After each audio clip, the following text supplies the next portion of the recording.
তো এভরিওয়ান সবাইকে স্বাগত জানিয়ে আজকে ভিডিওটি শুরু করলাম। দেখো আমি নিয়ে নিয়েছি পুঁই শাক আর সজনে পাতা। তো এগুলো দিয়ে আজকে একটা নতুন রেসিপি বানাবো।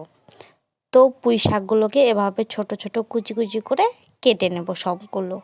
দেখো কাটা আমার হয়ে গেছে।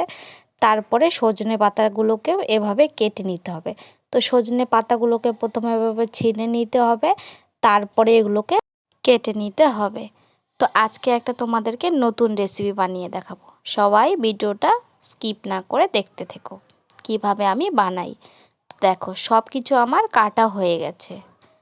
তো আজকে বানাবো প্যালকা। তো সজনে পাতা আর পুঁই শাক দিয়ে প্যালকা বানাবো। তো এগুলোকে ধুয়ে নিয়েছি। তারপরে এর জন্য লাগবে হচ্ছে রসুন আর কিছুটা লঙ্কা। তো রসুনগুলোকে থেতো করে নিয়েছি আমি। আর মেন জিনিস হচ্ছে শীদল।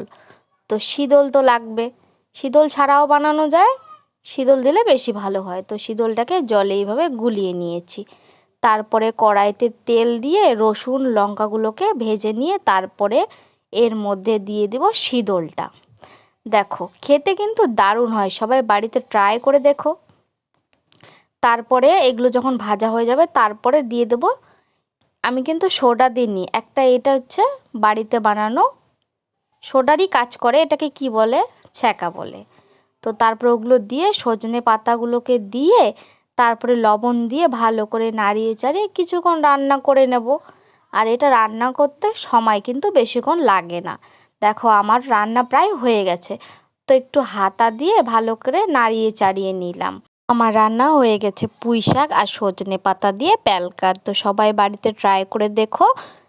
আমার ভিডিওটি ভালো লাগলে লাইক কমেন্ট করে দিও। আর নতুন নতুন রেসিপি দেখার জন্য চ্যানেলটিকে সাবস্ক্রাইব করে রেখো। আর সবাই ভালো থেকো।